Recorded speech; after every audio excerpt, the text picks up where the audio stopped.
ইসলামের ৪ খলিফার নামে বাংলাদেশ মিলিটারি একাডেমিতে যাত্রা শুরু করল দ্বিতীয় বাংলাদেশ ব্যাটালিয়ন। সেনাপ্রধান জেনারেল ওয়াকারুজ্জামান কিছুদিন আগে সেনাবাহিনীর পাসিং আউট প্যারেডে দ্বিতীয় বাংলাদেশ ব্যাটালিয়নের কথা উল্লেখ করেন।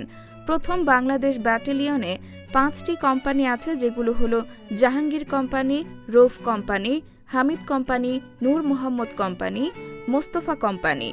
অন্যদিকে নবগঠিত দ্বিতীয় বাংলাদেশ ব্যাটালিয়ন কোম্পানিগুলোর নাম রাখা হয়েছে Abu Bakr company, Umar company, Usman company এবং Ali company.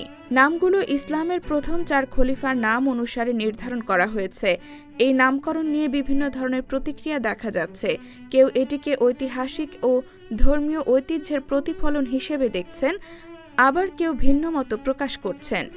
Bangladesh military academy চট্টগ্রামের ভাটিয়ারীতে অবস্থিত বাংলাদেশ সেনাবাহিনীর অফিসার ক্যাডেটদের মূল প্রশিক্ষণ কেন্দ্র।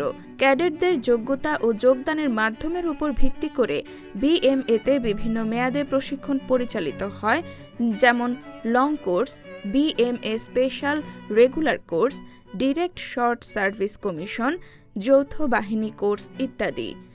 সামরিক কলাকৌশল ও নেতৃত্বের পাশাপাশি ক্যাডেটদের শারীরিক ও মানসিক সক্ষমতা বাড়াতে একাডেমিতে আধুনিক সুযোগ সুবিধা রয়েছে।